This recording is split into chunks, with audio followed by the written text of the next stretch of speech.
Good morning, good afternoon, and good evening, wherever you're watching this from. This is David Thomas from Profound Knowledge Partners Asia. In our last video, I talked about how a client of mine was struggling with the challenge of clinic scheduling and efficiency. I began to introduce the model for improvement developed by API and covered the first part, that is, the 3 questions which guide the improvement effort. What are we trying to accomplish? How will we know a change is an improvement? And what changes can we make that will result in improvement? If you'd like to refer back to that video, see the link in the description below.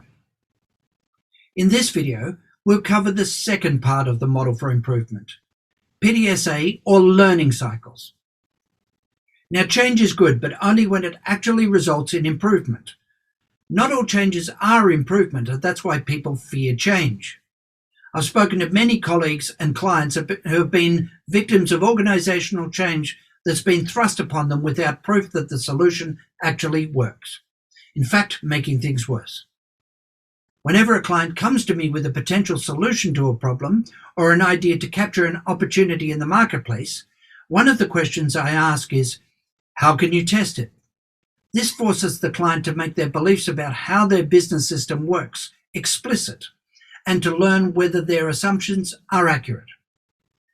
We've found the Pdsa cycle and the business application of the scientific method to be the most useful tool to bring rapid team and organizational learning for sustainable improvement.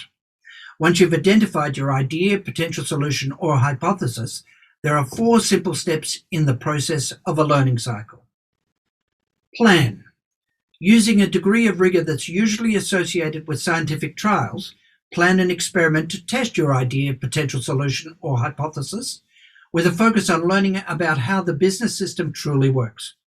Prepare the test plan, including how the test will be run, where it will be run, when it will be run, and who will be involved. Define the measures and plan how they'll be practically gathered and analyzed, preparing any data gathering forms you'll need to make the process easier.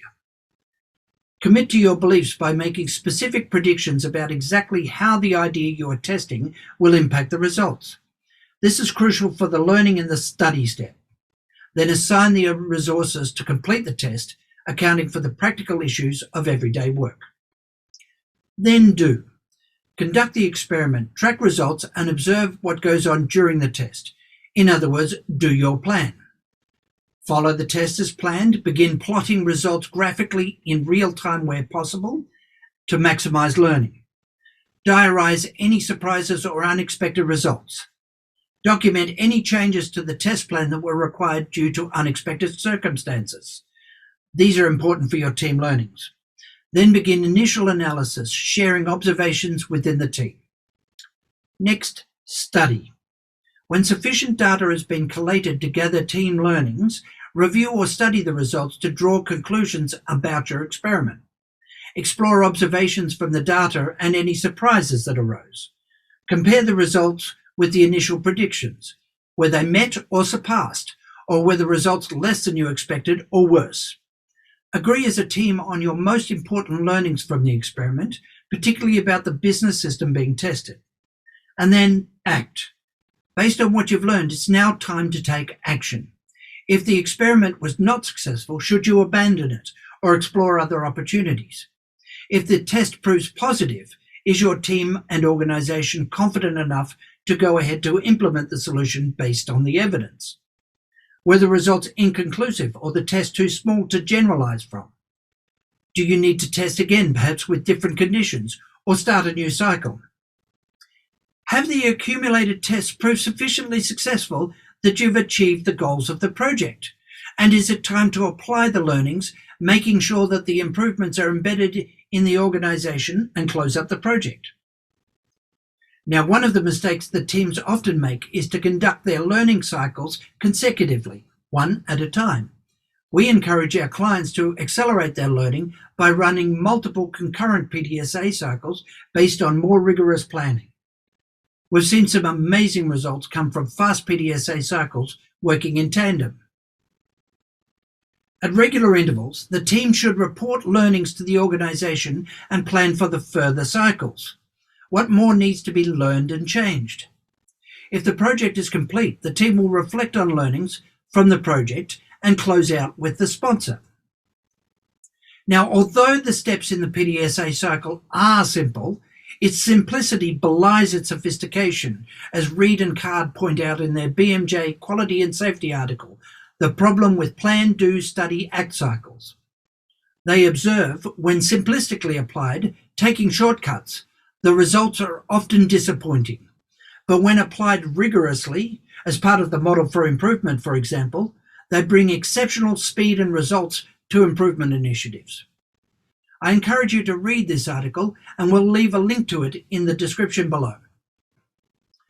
For those of you who are interested in how the Pdsa cycle developed from the work of Deming and Schuhart, you can find an accurate history in our partners article, Circling Back, clearing up myths about the Deming cycle and seeing how it keeps evolving. The link is in the description below as well.